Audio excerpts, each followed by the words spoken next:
ഇതൊക്കെ ഉണ്ടാക്കി വീട്ടിൽ വെച്ചിട്ടുണ്ടെങ്കിൽ ആരായാലും ഒന്ന് നോക്കിപ്പോവും. അപ്പോൾ നമുക്ക് ഇതെങ്ങനെയാണ് ഉണ്ടാക്കുക നോക്കിയാലോ. ആദ്യം തന്നെ നമുക്കൊരു കളർ പേപ്പർ വേണം. ഞാനിപ്പോൾ ബ്ലൂ കളർ പേപ്പറാണ് എടുത്തത്. കാരണം എൻ്റെ ചുമരിന് മാച്ച് ആയിക്കോട്ടെ എന്ന് വെച്ചിട്ടാണ് ഞാൻ അതിന് ഏകദേശം മാച്ച് ആയിട്ടുള്ള ഒരു ബ്ലൂ കളർ എടുത്തത്.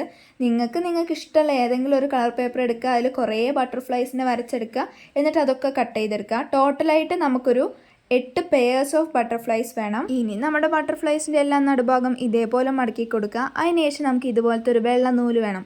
ഇതില്ലാന്നുണ്ടെങ്കിൽ നിങ്ങൾക്ക് ജൂട്ട് ത്രെഡ് എടുക്കാം, അല്ലെങ്കിൽ ഏതെങ്കിലും ഒരു കട്ടിയുള്ള നൂലെടുത്താലും മതി. ഇനി ഒരു ഭംഗിക്ക് വേണ്ടിയിട്ട് ഇതുപോലത്തെ ഒരു മുത്ത് അടിവശത്ത് ഞാൻ തൂക്കി കൊടുക്കുന്നുണ്ട്. ഇനി നമ്മൾ മടക്കി വെച്ച 2 പൂമ്പാറ്റേനെ ഇതുപോലെ 2 സൈഡിലായിട്ട് വെച്ചതിന് ശേഷം 2 സൈഡിലും സെല്ലോ ടേപ്പ് വെച്ച് ഒട്ടിക്കുക. സെല്ലോ ടേപ്പ് ഇല്ലെങ്കിൽ പശ വെച്ച് ഒട്ടിക്കുക.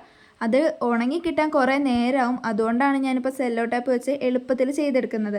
അങ്ങനെ നമ്മളൊരു 8 എണ്ണം ചെയ്തെടുക്കുക. ഇനി നമുക്ക് ഇതെവിടെയെങ്കിലും തൂക്കിയിടണമല്ലോ, അതുകൊണ്ട് ഞാൻ അവസാന ഭാഗത്ത് ഇതേപോലെ ഒരു കുടുക്കിട്ട് കൊടുക്കുന്നുണ്ട്. ഇനി നമ്മുടെ 8 പേർ പൂമ്പാറ്റേനെയും ഇതുപോലെ വിടർത്തി കൊടുക്കുക. അങ്ങനെ നമ്മുടെ വാൾ ഹാങ്ങിങ്ങിൻ്റെ പരിപാടി ഇവിടെ ഓൾ സെറ്റ് ആയിട്ടുണ്ട്. അപ്പോൾ നിങ്ങൾക്ക് ഈ ചാനൽ ഇഷ്ടപ്പെടുകയാണെങ്കിൽ ലൈക്കും ഷെയറും സബ്സ്ക്രൈബും എല്ലാം ചെയ്ത് സപ്പോർട്ട് ചെയ്യണേ.